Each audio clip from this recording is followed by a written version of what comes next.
सम psychological study techniques जो बहुत ही ज़्यादा हेल्पफुल होती हैं। देखो, जो एक बंदा होता है, जो एक बंदा होता है और हमें लगता है कि वो बहुत हार्ड वर्किंग है, बहुत स्मार्ट है, ठीक है। एक्चुअली क्या होता है कि अगर ये दोनों बंदे और इनमें से ये वाला बंदा वो है जो स्मार्ट और ये नहीं है, तो वो क्या करता है, अगर लाइफ ऐसे उलझी हुई है तो वो उसे सॉर्ट आउट करता है और फिर करता है। वो उसमें कहीं से भी एक्स्ट्रा एफर्ट ला के नहीं डालता। मार्च से लाएगा क्या एक्स्ट्रा एफर्ट, तो वो जो है जैसा भी करता है वो अपने सिस्टम पे वर्क करता है। वही चीज़ स्टडी पे भी अप्लाई होती है कि स्टडी के सिस्टम पर फोकस करके हम आउटकम को इतना इम्प्रूव कर सकते हैं जितना हमारे सोचा भी नहीं होएगा।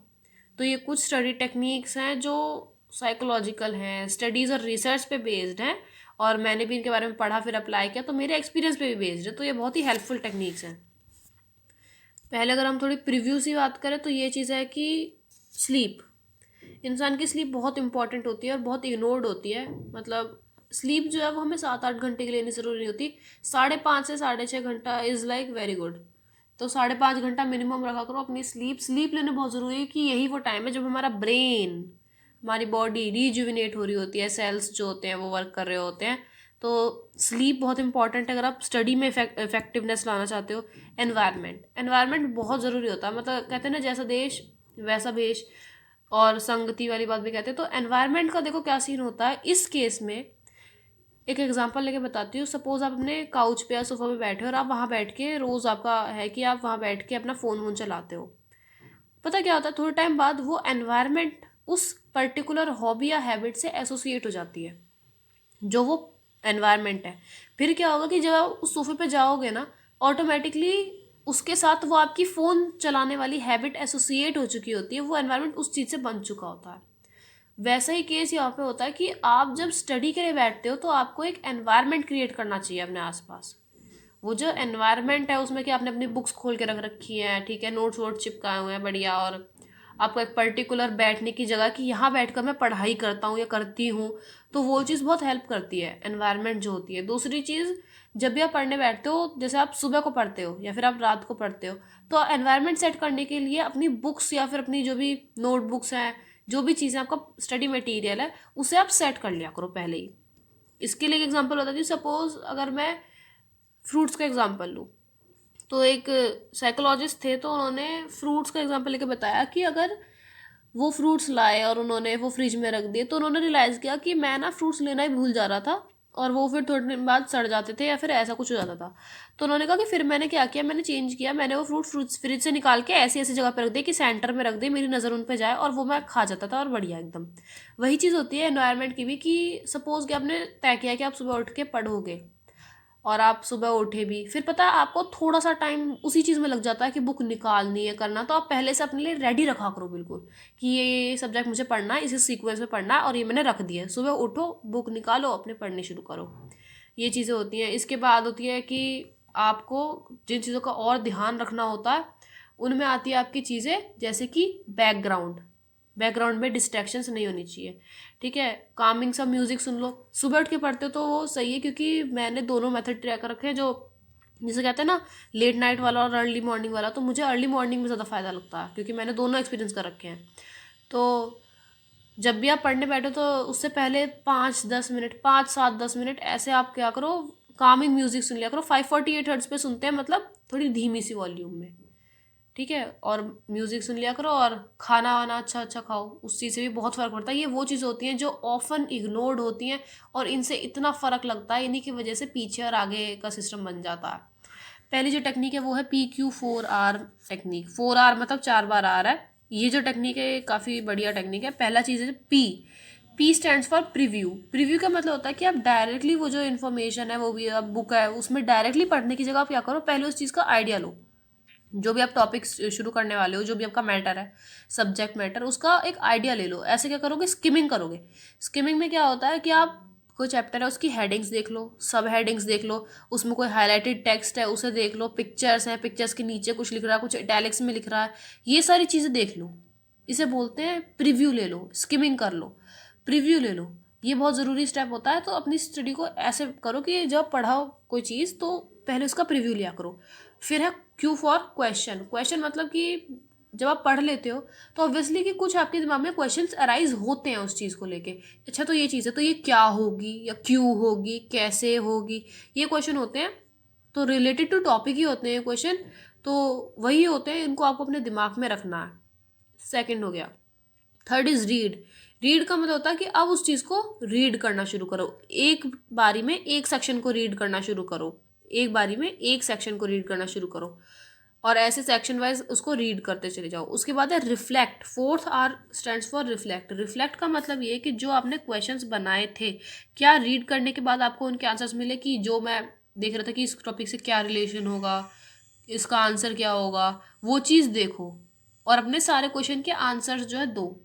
फिर है रिसाइट। रिसाइट का मतलब क्या है कि आपने पढ़ लिया, 5 मिनट रुके, बुक करी बंद, और उसके बाद दिमाग पे आपने चले समरी, समरी वाली पिक्चर आपने चलानी शुरू कर दी अपने दिमाग में।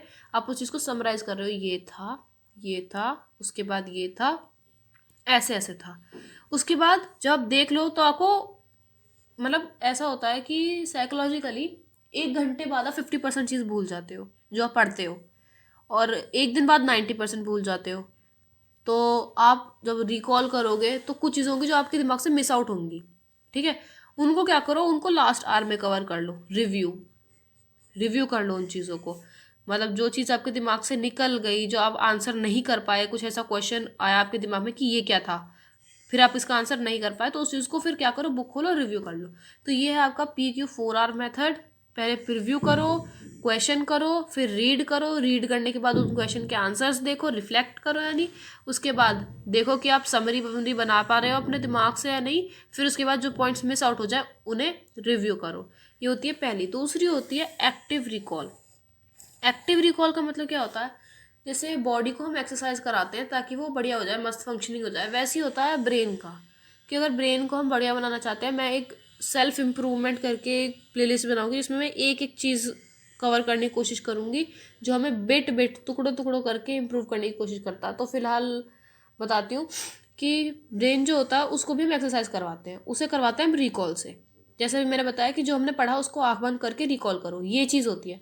तो जब आप कोई चीज़ पढ़ लो ना, जस्ट उसके बाद इमीडिएटली एक बार आँख बंद करो और पूरा चैप्टर शुरुआत से लेके लास्ट तक चलाओ। और पता है इसमें सबसे ज़्यादा कमाल की बात यह है कि ये टाइम कंज्यूमिंग बिल्कुल भी नहीं है। मतलब पूरी आपको पिक्चर चलाने में, फ्रॉम द शुरू टू द एंड, पूरी पिक्चर चलाने में आपको 5-10 मिनट से ज़्यादा कभी लग नहीं सकते हैं। और आप उसको देखो, जहाँ जहाँ पे आप अटक जाओ ना, वहाँ वहाँ पे फिर आप बाद में जाके देख लो। ये होता है एक्टिव रिकॉल मेथड। और इन चीज़ों से ना ज़्यादा देर तक याद रहती हैं जो पढ़ा हुआ चीज़ होती है वो। इसकी होती है स्पेस्ड प्रैक्टिस। स्पेस्ड प्रैक्टिस का मतलब ये है कि आप चंक्स में पढ़ो। ब्रेन कभी भी स्ट्रेट फॉरवर्ड नहीं पढ़ता, कि अगर आप सोच रहे हो कि अगर मैं आज बैठूंगा और मैं 2 घंटे स्ट्रेट पढ़ जाऊंगा, तो ये आपकी गलतफहमी होती है, ठीक है। ऐसा नहीं होता है। तो स्पेस्ड प्रैक्टिस का मतलब क्या है, यहाँ पर आ जाती है पोमोडारो टेक्निक। पोमोडारो टेक्निक मैंने 2-3 साल पहले जो है देखी थी, मतलब पढ़ी थी कहीं पे, उसके बाद मैंने अप्लाई करनी शुरू की। पोमोडारो टेक्निक में क्या होता है, 25-5 का रेशियो होता है, कि अगर आप एक बार में 2 घंटे पढ़ना चाह रहे हो, 2 घंटे का स्लॉट बना लो, टाइमर सेट करो 25 मिनट का, कि 25 मिनट तक आप पढ़ोगे, फिर 5 मिनट का ब्रेक, फिर 25 मिनट का पढ़ोगे, फिर 5 मिनट का ब्रेक, फिर 25 मिनट पढ़ोगे, फिर 5 मिनट का ब्रेक, और फिर 25 मिनट पढ़ोगे, 5 मिनट का ब्रेक। और अगर आप चाहते हो कि आप एक बार में से आप 2 बजे बैठे और आप 6 बजे उठो, फिर इन 2 घंटे के बाद 15 से 20 मिनट का ब्रेक ले लो, फिर दोबारा से चंक में रीडिंग शुरू कर दो। ब्रेन क्या करता है, चंक में लेता है, जो भी सारी चीज़ें होती हैं उनको चंक्स में, छोटे छोटे टुकड़ों में लेता है। और ऐसे ही आप क्या करो, अपने चैप्टर को भी चंक्स में डिवाइड कर दो। ये टॉपिक यहाँ से लेके यहाँ तक है, तो इस वाले स्लॉट में मैं ये वाला टॉपिक कवर करने की कोशिश करूँगी, फिर ये वाला पढ़ूंगी, इस स्लॉट में ये वाला पढ़ूंगी, और इस वाले स्लॉट में ये पढ़ूंगी। ये होती है आपकी स्पेस्ड प्रैक्टिस। उसके बाद है फेमेंस टेक्निक। फेमेंस टेक्निक जो वो फेमैन ने निकाली थी, और फेमैन का ये कहना था कि जब आप किसी चीज़ को पढ़ते हो, अगर आपको वो समझ में आ जाती है, तो आपको कैसे पता चले कि आपको वो समझ में आई नहीं आई। तो ये उसने कहा था कि वो आपको उस केस में समझ में आ गई जब आप दूसरे को समझाने में सफल हो गए। समझ रहे हो, इन शॉर्ट इसका मतलब है टीचिंग। फेमेंस टेक्निक कहती है कि जो आपने पढ़ाना वो पढ़ा डालो, वो पढ़ा डालो, जिसको भी पढ़ाना उसको पढ़ा डालो। डॉग है, पेट है, कोई भी है, फ्रेंड है, उसको हेल्प हो जाएगी, आपका रिवीजन हो जाएगा। पढ़ा डालो उसको, और आप उन्हीं पॉइंट्स पे अटकोगे जिन पॉइंट्स को आप क्लियर नहीं कर पा रहे हो अपने लिए। समझ रहे हो, उससे आपको आपके डाउट्स क्लियर हो जाएंगे कि मेरे को कहाँ कहाँ पे डाउट है, क्योंकि आप वो चीज़ एक्सप्लेन नहीं कर पाओगे। वहाँ पर आपकी बात बन जाएगी। और ऐसा करा करो फेमैन टेक्निक के लिए कि एक पेज निकाल लिया, जब भी आप रिवीजन करने बैठो पेज निकाल लिया, वो टॉपिक लिख लिया, अब उससे क्या करो, रिलेटेड लिख लो, रिलेटेड रिलेटेड ये वाली चीज़ है, लिख लो। तो पहले देख लो, बढ़िया है। जहाँ पर आप गलत जाओ वहाँ पर उस चीज़ को एक्सेप्ट करो कि यहाँ पे मैंने गलत किया, उसको चीज़ को करेक्ट करो, करेक्ट आंसर लिखो वहाँ पे, और जो चीज़ आपसे मिस आउट हुई है उन्हें देख लो। तो ये है हमारी फेमैन्स टेक्निक। इसके बाद आती है कलरिंग। कलरिंग मतलब रंग भरो ये नहीं, कलरिंग का मतलब ये है कि जो हम स्टडी मटेरियल देखते हैं तो उसमें कई तरह की चीज़ें होती है। कुछ होती है डेट्स, कुछ ऐसी चीज़ें होती हैं जो किसी ने कही हुई बातें होती हैं, जिसका आंसर हु में होता है कि हु सेड दिस, ये वो। तो आप क्या क्या करो कि अलग अलग चीज़ों को अलग अलग कलर से आप डिनोट कर सकते हो। तो ये भी एक टेक्निक है कि एक रिसेंट स्टडी में देखा कि कलर जो होता है वो पर्सन की, हाँ, तो कलर जो होता है वो पर्सन की मेमोरी को इम्प्रूव करने, मेमोरी की परफॉर्मेंस को इम्प्रूव करने में हेल्पफुल है। मतलब जैसे कि आप उसी स्टडी में ये भी पाया गया कि जैसे वार्म कलर्स होते हैं रेड और येलो, ये एक पॉजिटिव एनवायरनमेंट बनाते हैं, पॉजिटिव परसेप्शन बनाते हैं। तो कलर जो होते हैं उनसे फ़र्क भी पड़ता है। और दूसरी चीज़ ये है कि कलर जब आप कलर से करोगे, सारी चीज़ कलर नहीं करनी होती, जो आपकी इम्पॉर्टेंट इन्फॉर्मेशन है जस्ट वो, ठीक है। कोई इंपॉर्टेंट इन्फॉर्मेशन है तो उसे येलो से कर दो, कोई इंपॉर्टेंट की पॉइंट है तो उसे रेड से कर दो। मतलब येलो, रेड, ब्लू ये और पर्पल, ये चार ऐसे कलर्स हैं जो आप यूज़ कर सकते हो कि ये चीज़ें जो है ये अटेंशन सीकिंग कलर्स होते हैं। आपने कभी नोटिस किया हो तो ज़्यादातर ऐप्स के बैकग्राउंड जो होते हैं वो ब्लू होते हैं और पर्पल होते हैं। तो और स्कूल्स में भी ब्लू कलर यूज़ किया जाता है, तो वो एक अटेंशन सीकिंग कलर होता है। उसी से आप करोगे तो आपका जैसे मैसी सा बन रहा होता है ना सिलेबस, उसमें से चीज़ें सॉर्ट आउट से हो जाती हैं, एक कैटेगरी सी बन जाती है। उसके बाद है माइंड मैपिंग। माइंड मैपिंग में होता है कि सबसे बकवास टेक्निक होती है कि आप रिटन नोट से पढ़ते हो। एक बात बताओ, एक पॉइंट रखो, सेंस बन रही है, किताब में भी वो चीज़ लिखी हुई है, और आप जब उसे रिवाइज करने को चल रहे हो तो भी आप रिटन नोट से कर रहे हो। तो रिटन नोट सबसे बकवास और वही चीज़ होती है जिसमें सबसे ज़्यादा टाइम भी जाता है आपका लिखने में, और वो इतना इफेक्टिव का भी नहीं होता। आप क्या करो, माइंड मैप बनाओ, माइंड मैप बना लो अपने, ये चीज़ इससे रिलेटेड, ये उससे रिलेटेड, ये उससे ये, इससे ये है और इससे ये, ऐसे करके आप माइंड मैप बना लो। माइंड मैपिंग सबसे बढ़िया टेक्निक होती है। माइंड मैप से पढ़ो और माइंड मैप आप खुद बनाओ तो बेहतरीन हो, सो अच्छी बात है ही नहीं, हो ही सकती। रिवीजन के लिए सबसे बेस्ट चीज़ रहती है। और रिटन नोट्स जो होते हैं वो होते हैं बोरिंग। और माइंड जो है, हमारा ब्रेन जो है, मैंने पहले भी एक बार कहा है कि इंटरेस्टिंग चीज़ों के पीछे भागता है। और जैसे मैंने यहाँ पे आपको बताने की कोशिश की थी कि जो ऊपर जा रहा है बंदा वो चीज़ों को सॉर्ट आउट करता है, वो चीज़ों को अपने लिए आसान बनाता है। तो आप अपने माइंड को, अपने ब्रेन को इंटरेस्टिंग चीज़ दिखाओ। याद आप वही चीज़ करोगे लेकिन एक अलग तरीके से करोगे तो आपका ब्रेन उस चीज़ को लेगा अंदर। उसके बाद है एक्सरसाइज बिफोर स्टडी।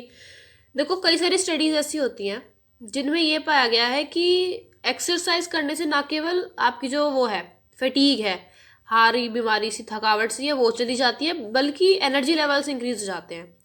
और अगर आप अपने स्टडी रूटीन में रोज़ सुबह एक्सरसाइज रख लो, 20 मिनट का वर्कआउट, बहुत ही सिंपल 20 मिनट का वर्कआउट, जिससे आपका हार्ट रेट जो है वो पंपिंग करना स्टार्ट कर दे। ऐसा करना है आपको कि आपकी पंपिंग स्टार्ट हो जाए। उससे क्या होता है, उससे होता ये है कि एंडोर्फिन्स नाम के कुछ केमिकल्स रिलीज होते हैं जो आपके मूड को भी इम्प्रूव करते हैं, स्ट्रेस लेवल को जो है डाउन करते हैं। इसके अलावा किक स्टार्ट होती है आपका ब्रेन फंक्शन, आपकी मेमोरी इंप्रूव करती है, आपकी कॉग्निटिव परफॉर्मेंस इंक्रीज हो जाती है। तो आपको एक्सरसाइज उस लेवल तक करनी है कि आपका ब्रेन जो पंपिंग करनी स्टार्ट कर दे और आपके ब्रेन तक ब्लड सर्कुलेशन जो है वो और तगड़ी हो जाए। तो आप अपने स्टडी शेड्यूल से पहले 20 मिनट का अपना अच्छा सा वर्कआउट कर लो, उससे बेटर कंसंट्रेशन रहती है। उसके बाद study before bed. Study before bed के बारे में अगर मैं बताऊँ तो एक स्कॉट केर्नी नाम के एक रिसर्चर हैं न्यूयॉर्क में, और उन्होंने एक बात कही कि जब हम जाग रहे होते हैं ना तो हम चीज़ों को याद करते हैं, और जब हम सो रहे होते हैं तो उन्हीं चीज़ों को रिफाइन करते हैं। जैसे हम सो रहे होते हैं ना, ऐसा होता है कि हम सोने से पहले कुछ सोच रहे हैं भूत वूत के बारे में, रात को हमें भूत का सा सपना है, कुछ कुछ इसे लिंक करके देख लो। जो हमारे सपने होते हैं या फिर जो हमारा रात को ब्रेन फंक्शनिंग होती है, तो वो ऐसा होता है कि जो चीज़ें होती है उन्हें ब्रेन रिकॉल करता है। तो बढ़िया बात रहती है कि आप सोने से पहले पढ़ो। मतलब ऐसा नहीं है कि आपको पूरी पूरी रात पढ़ना है, वैसे नहीं। आपको बस क्या करना है कि स्टडी का टाइम अपना ऐसा शेड्यूल करना है कि एग्जाम से पहले या जब भी आप पढ़ रहे हो डेली रूटीन में अपने सोने से पहले कुछ टाइम आप क्या कर रहे हो, पढ़ लिया करो। वो कहीं ना कहीं जब ब्रेन आपका सोने के बाद जब बॉडी फंक्शनिंग कर रही होती है, ब्रेन तरह तरह की एक्टिविटीज कर रहा होता है, तब कहीं ना कहीं वो चीज़ भी रिकॉल होने में आ जाती है और वो फिर आपके बेटर टाइम तक, ज़्यादा टाइम तक आपको याद रहती है। इसके अलावा एक और टेक्निक है, एसोसिएशन टेक्निक। एसोसिएशन टेक्निक ये होता है कि जैसे आपने मेरी बातों में अगर कभी नोटिस किया हो तो मैं एग्जांपल लेकर काफ़ी बार बता देती हूँ, तो उससे क्या होता है, मैं एक चीज़ को दूसरी चीज़ से एसोसिएट कर रही हूँ और ऐसा करके हम उस चीज़ को कभी नहीं भूलते। ये होता है पढ़ाई में भी। जब हम पढ़ाई कर रहे हैं, हमें लग रहा है कि ये जो चीज़ मैं पढ़ रहा हूँ इसकी रिजेम्बलेंस किसी और चीज़ से है। उन दोनों चीज़ों को अगर मैं एसोसिएट करके पढ़ूँ कि अगर ये चीज़ ऐसी है, ये चीज़ वैसे भी हो सकती थी या उस चीज़ से रिजेंबल करती है, तो अगर हम एक बारी के लिए गलती से वो चीज़ भूल भी जाए ना, तो भी हमें उसकी जो वो जिस चीज़ से एसोसिएट था वो चीज़ भी याद रह जाती है ना, तो भी हम कर लेते हैं। तो ये चीज़ है। इसके अलावा एनवायरनमेंट स्विच करना भी एक इंपॉर्टेंट चीज़ होता है। एनवायरनमेंट स्विच करने का मतलब ये है कि जैसे सपोज करो कि आप कोई क्वेश्चन कर रहे हो, आपने वो एक बार कर लिया, 2 बार कर लिया, 3 बार कर लिया, नहीं आया आपको समझ में, तो आप क्या करो, स्विच कर लो। मतलब वो चीज़ें जो आपको बिल्कुल समझ नहीं आ रही उनके लिए आप ऐसी जगह निकाल लो कि मैं यहाँ बैठ के कर लिया करूँगा उन्हें। जैसे कि कुछ जो काफ़ी अच्छे अच्छे लोग होते हैं, नाम नहीं लूँगी, तो क्या था कि एक सर थे, तो वो बताते थे कि मैं जब चीज़ें कुछ पढ़ रहा हूँ लेकिन मुझे समझ में नहीं आ रही, तो मैं क्या करता था, मेरे घर के पास से मेट्रो स्टेशन निकल गया था, तो मैं वहाँ बैठ के सॉल्व कर लेता था। और जैसे वो चीज़ रिकॉल होती थी, जब मेरे को वो चीज़ क्वेश्चन वगैरह या फिर वो उससे रिलेटेड कुछ भी सामने आता, तो मेरे को आता था कि ये मैंने उस पॉइंट पे पढ़ा था जब मैं वहाँ बैठा हुआ था। तो उस एनवायरनमेंट से भी एसोसिएट कर सकते हो उस पर्टिकुलर स्टडी मटेरियल को।